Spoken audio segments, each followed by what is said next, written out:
आज हम यहाँ पे करने वाले हैं क्लास 9th का एक्सरसाइज 1.4 का क्वेश्चन नंबर फर्स्ट। यहाँ पे क्या लिखा है, classify the following number as rational और इरेशनल नंबर। यानी कि हमें यहाँ पे बताना है कि इनमें से कौन कौन से जो नंबर है रैशनल नंबर है और कौन कौन से जो नंबर है वो इरेशनल नंबर है। तो देखो यहाँ पे पहला क्वेश्चन यहाँ पे क्या लिखा है, 2 - √5।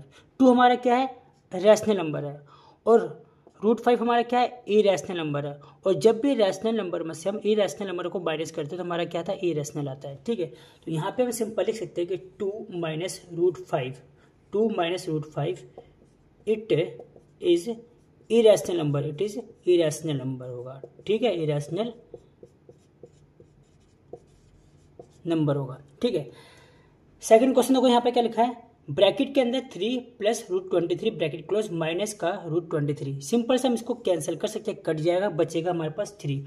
और 3 हमारा क्या होता है, रैशनल नंबर होता है, क्योंकि हम 3 को 3/1 लिख सकते हैं जो हमारा P/Q के फॉर्म में होता है। और जो भी नंबर P/Q के फॉर्म में होता है वो क्या होता है, रैशनल नंबर होता है। तो हम यहाँ पे लिख सकते हैं 3 इट इज रैशनल नंबर। ठीक है, यहाँ पे थर्ड क्वेश्चन देखो यहाँ पे क्या लिखा है, 2√7 7 हम यहाँ पे सिंपल से इसको काट देंगे, हमारे पास बचेगा 2/7। और 2/7 P/Q के फॉर्म में है तो हम लिख सकते हैं 2/7 इट इज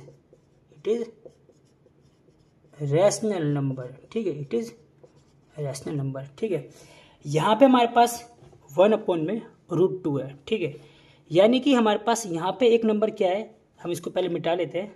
ठीक है, तो यहाँ पे 1/√2 हमारे पास जो 1 है रैशनल नंबर है और √2 इरेशनल नंबर है। ठीक है, और जब भी रैशनल नंबर को इरेशनल नंबर से डिवाइड करते हैं तो हमारा क्या आता है, इरेशनल ही आता है। तो हम यहाँ पे सिंपल सा लिख सकते हैं क्या, कि 1/√2 इट इज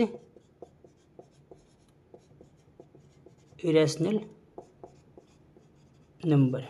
ठीक है, लास्ट हमारे पास यहाँ पे फिफ्थ क्वेश्चन बचता है 2π, यानी कि 2 हमारा क्या है, रैशनल नंबर है और पाई हमारे पास क्या है, इरेशनल नंबर है। और जब भी रैशनल नंबर को इरेशनल नंबर से हम मल्टीप्लाई करते हैं तो हमारा क्या आता है, रिजल्ट इरेशनल। तो हम यहाँ पे लिख सकते हैं कि 2π इट इज इरेशनल नंबर। ठीक है, तो हमारे पास फर्स्ट क्वेश्चन कंप्लीट हो गया। यहाँ पे मूव करते हैं सेकंड क्वेश्चन की ओर। अब हम यहाँ पे करने वाले हैं सेकंड क्वेश्चन। देखो यहाँ पे क्या लिखा है, simplify each of the following expression. यानी हमें यहाँ पे क्या करना है, इसको सिंप्लीफाई करना है। देखो इसका फर्स्ट पार्ट यहाँ पे देखो क्या लिखा है, यहाँ पे हम जितने भी फॉर्मूले उसका यूज़ करेंगे। ठीक है, बुक के अंदर यहाँ पे फॉर्मूले दे रखे हैं ऑलरेडी, यहाँ पे फिर भी आपको लिखा देता हूँ। ठीक है, तो यहाँ पे जैसे कि आप देख सकते हो ये वाला जो फॉर्मूला है कौन से फॉर्मूले से होगा, यहाँ पे सिंपल सा लिखता हूँ पहले कि यहाँ पे साइड में लिखता हूँ A+B। ठीक है, A+B और दूसरा हमारे पास होगा C+D। ठीक है, तो अगर हम इसको सोल्व करेंगे, इसका जो फॉर्मूला बनेगा क्या बनेगा, AC + AD और BC + CD। तो यहाँ पे अगर आप इनकी वैल्यू पुट करोगे, हमारे पास ये A है। ठीक है, ये हमारे पास क्या होगा, B होगा, ये हमारे पास C होगा, ये हमारे पास क्या होगा, D होगा। ठीक है, तो इन वैल्यू को इसमें पुट करोगे तो आपका आंसर आ जाएगा। वरना दूसरा तरीका भी आपको बहुत सिंपल तरीके से बता देता हूँ। देखो यहाँ पे जैसे कि फर्स्ट ब्रैकेट के अंदर क्या लिखा है, 3 + √3 है। हम यहाँ पे क्या करेंगे, इस वाले नंबर को इन दोनों से करेंगे। तो यहाँ पर सिंपल सा लिख देते हैं 3 लिख लूँगा बाहर, देन यहाँ पे क्या है 2 + √2 है। ठीक है, देन ये खत्म। अब हमारे पास याद है √3, तो √3 को भी हम इसी से सेम से मल्टीप्लाई कर देंगे, 2 + √2। हम यहाँ पे सिंपल इसको सोल्व करेंगे तो क्या आएगा, 3 को 2 से मल्टीप्लाई करेंगे तो 6 आएगा, देन 3 को √2 से करेंगे तो क्या आएगा, यहाँ पे 3√2 आएगा। ठीक है, देन यहाँ पे इसको मल्टीप्लाई करेंगे तो क्या आएगा, +2√3। देन यहाँ पे √2 को √3 और √2 को वापस मल्टीप्लाई करेंगे तो √6 आ जाएगा यहाँ पे। ठीक है, एक चीज़ आपको बता देता हूँ, जैसे कि यहाँ पे हमने क्या किया था, यहाँ पे रूट को हमने बिना रूट से मल्टीप्लाई किया था। जैसे √3 और √2 दोनों अलग अलग है तो एक जैसे नहीं है, तो दोनों को अलग लिख देंगे। अगर दोनों रूट में होते हैं तो आपस में मल्टीप्लाई हो जाएगा सेम इसकी तरह। ठीक है, तो हमारा फर्स्ट कंप्लीट हो गया। सेकंड क्वेश्चन में बढ़ते हैं। देखो यहाँ पे क्या लिखा है, यहाँ पे सिंपल सा लिखा है 3 + √3 और यहाँ पे 3 - √3। तो अगर हम ध्यान से देखेंगे तो यहाँ पे हमारे पास कौन सी आइडेंटिटी यूज हो रही है, यहाँ पे हमारी हो रही है, देख सकते हो यहाँ पे A+B और A-B वाली, जिसका फॉर्मूला क्या होता है, A² - B² होता है। ठीक है, A² - B² होता है। हम यहाँ पे इसको एक तरीके से और लिख सकते हैं, जैसे कि यहाँ पे देख सकते हो कि यहाँ पे 3 में हमारे पास यहाँ पे क्या है, स्क्वायर नहीं है, ठीक है, सॉरी रूट नहीं है, तो हम यहाँ पे सिंपल सा इसको ए स्क्वायर लिख सकते हैं। देन यहाँ पे √3 में देख सकते हो यहाँ पे रूट है, तो हम यहाँ पे सिंपल सा इसको बिना स्क्वायर के भी लिख सकते हैं। चाहे हम यहाँ पे इसको ऐसे फॉर्मूले में पुट कर सकते हैं या फिर इस वाले फॉर्मूले का भी यूज कर सकते हैं, ठीक है। तो यहाँ से देखो क्या लिखा, a² माइनस b², तो सिंपल से यहाँ लिखेंगे 3² माइनस √3², ठीक है। 3 का स्क्वायर सिंपल क्या होता है 9 होता है। देन यहाँ पे स्क्वायर से रूट कट जाएगा तो यहाँ पे आएगा 3, और जो इनमें से 9 को 3 से माइनस करेंगे तो क्या आएगा यहाँ पे 6 आएगा, ठीक है। बढ़ते हैं यहाँ पे नेक्स्ट क्वेश्चन। थर्ड क्वेश्चन को यहाँ पे क्या लिखा है, यहाँ पे लिखा है √5 plus √2 bracket close whole square, ठीक है। तो यहाँ पे जैसे कि देख सकते हो यहाँ पे सिंपल सा होल स्क्वायर का फॉर्मूला यूज करेंगे। हमने पिछली क्लास में करा था, 8 क्लास में। क्या होता है a प्लस बी का होल स्क्वायर, समझना ध्यान से। देखो a प्लस बी का होल स्क्वायर क्या होता है बच्चों, a² plus 2ab plus b², ठीक है। यहाँ पे दोनों में रूट है, तो चाहे हम यहाँ पे इसको स्क्वायर को काट सकते हैं रूट से, तो हमारे पास क्या आएगा, दूसरा जो फॉर्मूला बनेगा इसके हिसाब से क्या बनेगा, a प्लस 2ab, इस दोनों में रूट आएगा। देन यहाँ पे सिर्फ b आएगा, ठीक है। हम इस वाले फॉर्मूले से भी कर सकते हैं, दोनों फॉर्मूले से कर सकते हैं। तो हम यहाँ पे सिंपल से इस वाले फॉर्मूले का यूज करते हैं। तो यहाँ पे क्या लिखा a हमारे पास क्या 5 है, यहाँ सिंपल से लिख दूंगा 5, ठीक है, 5 लिख दिया। यहाँ प्लस 2, रूट में ए बी है, तो हम यहाँ लिखेंगे सिंपल सा रूट के अंदर 5 और इनटू में 2, ठीक है, प्लस यहाँ पे बी है, सिंपल सा 2 लिख देंगे, ठीक है। अब यहाँ पे देखो ये सब आपस में मल्टीप्लाई होगा, ठीक है। देन ये अलग है, ये अलग है, तो लेकिन दोनों क्या है प्लस में हो सकते हैं। तो 5 और 2 इनको हम ऐड कर देंगे, 7 आएगा। देन यहाँ पे रूट, यहाँ पे 2 लीजिएंगे एंड रूट के अंदर 5 2 10 हो जाएगा, ठीक है। यहाँ पे सिंपल सा इसको कर देंगे। फोर्थ क्वेश्चन देखो यहाँ पे क्या लिखा है, यहाँ पे फिर से आप अगर देख सकते हो यहाँ पे ये वाला फॉर्मूला यूज होगा, कौन सा, a plus B then a minus B, जो क्या होता है हमारे पास a² माइनस b² हो सकता है। तो सिंपल से यहाँ पे यूज करते हैं, a² हमारे पास क्या है √5², ठीक है, माइनस √b², यानी कि √2², ठीक है। यहाँ पे स्क्वायर से रूट कट जाएगा, स्क्वायर से रूट कट जाएगा, तो यहाँ पे क्या आएगा 5 माइनस का 2 = 3 आएगा, ठीक है। हम यहाँ पे इस तरीके से भी कर सकते हैं, ठीक है। दूसरा तरीका भी हम यहाँ पे कर सकते हैं, कैसे मैं आपको बताता हूँ। अगर आप ध्यान से देखोगे दोनों में रूट है, तो हम यहाँ पे इस रूट को, यहाँ पे जो स्क्वायर है इसको हटा सकते हैं। सिंपल सा a माइनस बी है ना लिख सकते हैं, यानी कि 5 माइनस का 2 = 3। हम यहाँ पे सिंपल इस तरीके से इसको कर सकते हैं, ठीक है। यहाँ पे बढ़ते हैं नेक्स्ट क्वेश्चन की तरफ, चलिए। तो देखो यहाँ पे क्वेश्चन नंबर 3 में यहाँ पे क्या लिखा है, recall pi is defined as the ratio of the circumference C of a circle its diameter d, that is pi equal c upon में d। This seems to be a contradict that fact pi is irrational, how will you say resolve this contradiction. तो ये question देखो क्या कहना चाहता है, जैसे कि यहाँ पे देख सकते हो हमारे पास ये सर्कल है और ये हमारे पास एक डायमीटर है, ठीक है। तो ये सर्कमफ्रेंस को यहाँ पे डिनोट करता है सी से, और डायमीटर को डिनोट करता है स्मॉल डी से, ठीक है। यानी कि ये कहना चाहता है कि जो पाई की जो वैल्यू है, पाई की जो वैल्यू है इक्वल c अपॉन में d हमें यहाँ पे दे रखा है, और जो c अपॉन में d हमारा क्या होता है, रैशनल नंबर होता है।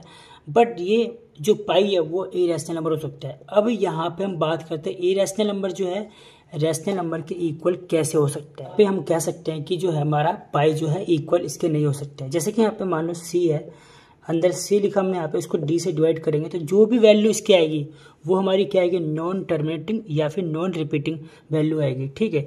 तो इसीलिए हम कह सकते हैं कि जो हमारे पास ये c अपॉन में d है ये तो रैशनल नंबर है, लेकिन जब हम इसको डिवाइड करते हैं तो इसकी जो भी वैल्यू आएगी वो क्या आएगी, नॉन टर्मिनेटिंग और नॉन रिपीटिंग वैल्यू आएगी, जो हमारा किसके इक्वल होता है, इरेशनल के इक्वल हो सकता है। तो हम कह सकते हैं कि जो पाई हमारा है pi equal to c upon में d हो सकता है, क्योंकि अगर इसको यहाँ पे डिवाइड करते हैं तो जो वैल्यू आएगी वो इरेशनल आएगी, ठीक है। तो पाई हमारा क्या है, इरेशनल है, बिल्कुल सही है। तो जिसका आंसर क्या होगा चलिए देखते हैं। तो देखो यहाँ पे इसका आंसर क्या लिखा है, यहाँ पे लिखा है पाई इक्वल c अपॉन में d, ठीक है। यहाँ पे जो पाई की वैल्यू होती है क्या होती है, 22/7 होती है, ठीक है। ये हमारा करेक्ट वैल्यू नहीं होता, ये लगभग जो है हमारा अप्रोक्सीमेट वैल्यू होती है, उसके आसपास की वैल्यू होती है। तो हम यहाँ पे कह सकते हैं कि 22/7 is an approximate value of pi. In actual the decimal expansion of pi is, वो क्या होता है, नॉन टर्मिनेटिंग और नॉन रिपीटिंग वैल्यू होती है। तो हम कह सकते हैं this means pi is irrational number. Question number जो 4 हम यहाँ पे करेंगे इसको नेक्स्ट वीडियो में, क्योंकि वहाँ पे नंबर लाइन पे शो करना है, यहाँ पे हम डायरेक्ट शो करते हैं इस वाले क्वेश्चन को। देखो यहाँ पे क्या लिखा है, यहाँ पे लिखा है rationalise the denominator of the following, यानी कि हमें यहाँ पे इसके जो भी डिनोमिनेटर है इसको हमें रैशनलाइज करना है। बहुत सिंपल तरीके से यहाँ पे करेंगे। देखो यहाँ पे पहला क्वेश्चन यहाँ पे क्या लिखा है 1/√7, ठीक है। तो इसका जो डिनोमिनेटर है इसको हम यहाँ पे दोनों तरफ मल्टीप्लाई करेंगे, √7 ऊपर भी √7 नीचे भी यहाँ पे कर देंगे, ठीक है। देन यहाँ पे √7 को 1 से मल्टीप्लाई करेंगे तो क्या आएगा √7 आएगा। देन यहाँ पे √7 को √7 से मल्टीप्लाई करते तो यहाँ पे हमारा क्या आएगा √7 का स्क्वायर आएगा, ठीक है। यहाँ पे हम लिख देंगे √7 और स्क्वायर से रूट कट जाएगा तो सिंपल यहाँ पे 7 लिख देंगे जो हमारा आंसर होगा, ठीक है। यहाँ पे देखो सेकंड क्वेश्चन यहाँ पे क्या लिखा है, यहाँ पे लिखा है 1/√7 माइनस 1/√6। इसको कैसे करेंगे चलिए यहाँ पे देखते हैं। तो यहाँ पे हम इसको सिंपल तरीके से करेंगे, बहुत सिंपल तरीका है। यहाँ पे जो वैल्यू नीचे दे रखी है इसके डिनोमिनेटर में यहाँ पे लिखा है √7 माइनस √6। हम यहाँ पे क्या करेंगे इसका मल्टीप्लाई दोनों तरफ करेंगे, ऊपर भी करेंगे नीचे भी करेंगे। तो यहाँ पे सिंपल सा लिख देंगे √7। बट एक चीज पे हमें ध्यान देना होगा, अगर यहाँ पे वैल्यू माइनस है तो हम यहाँ पे प्लस करेंगे, अगर प्लस है तो माइनस करेंगे। बट यहाँ पे माइनस दे रखा है तो यहाँ पे लिखेंगे √7 प्लस √6 अपॉन में √7 प्लस √6, ठीक है। सिंपल से हम यहाँ पे कर देंगे। यहाँ पे हम क्या करेंगे इस वाली वैल्यू को अगर हम 1 से मल्टीप्लाई करते हैं तो सेम आएगा, यहाँ पे क्या आएगा √7 प्लस √6 आएगा।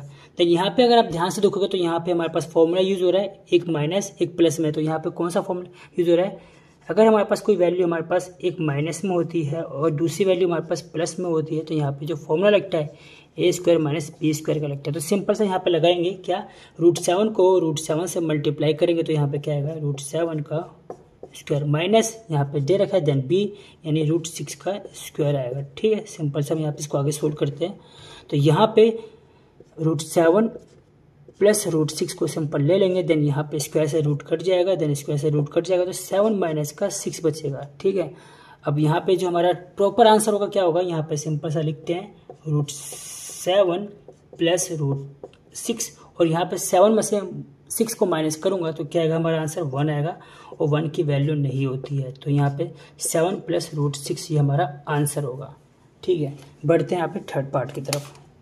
तो यहाँ पे थर्ड पार्ट बिल्कुल वैसे ही होगा जैसे हमने सेकंड पार्ट किया था। जैसे कि यहाँ पे देख सकते हैं यहाँ पे वैल्यू प्लस में, तो हम यहाँ पे क्या करेंगे मल्टीप्लाई कर देंगे और यहाँ पे वैल्यू लिख देंगे 5 माइनस का √2 देन 5 माइनस √2, ठीक है।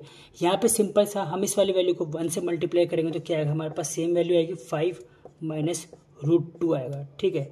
देन यहाँ पे क्या आएगा √5 को √5 से करेंगे यहाँ पे तो √5 का होल स्क्वायर, इसी तरह √2 का भी होल स्क्वायर आएगा क्योंकि हम यहाँ पे √2 को √2 से भी मल्टीप्लाई करेंगे या फॉर्मूले से भी हम कर सकते हैं, ठीक है। तो यहाँ पे सिंपल आगे हम यहाँ पे लिखते हैं क्या कि यहाँ पे सिंपल सा √5 माइनस √2 हो जाएगा क्योंकि कुछ भी सोल्व नहीं होगा। देन यहाँ पे स्क्वायर से रूट कट जाएगा, स्क्वायर से रूट कट जाएगा तो 5 माइनस का 2 आएगा, ठीक है। तो यहाँ पे लिखते हैं हम क्या कि √5 माइनस √2, ठीक है। 5 में से 2 को माइनस कर देंगे, यहाँ पे क्या आएगा 3 आएगा, तो हमारा ये आंसर होगा, ठीक है। बढ़ते हैं यहाँ पे फोर्थ पार्ट की तरफ। फोर्थ पार्ट भी बिल्कुल सेम हमारा यहाँ पे दे रखा है। हम यहाँ पे सिंपल से क्या करेंगे, यहाँ पे इसका मल्टीप्लाई करेंगे √7, बट ये माइनस है तो यहाँ पे प्लस लिखेंगे, देन यहाँ पे 2 देन √7 प्लस 2, ठीक है। √7 प्लस 2 को 1 से मल्टीप्लाई करेंगे तो क्या आएगा हमारे पास √7 प्लस 2 आएगा, ठीक है।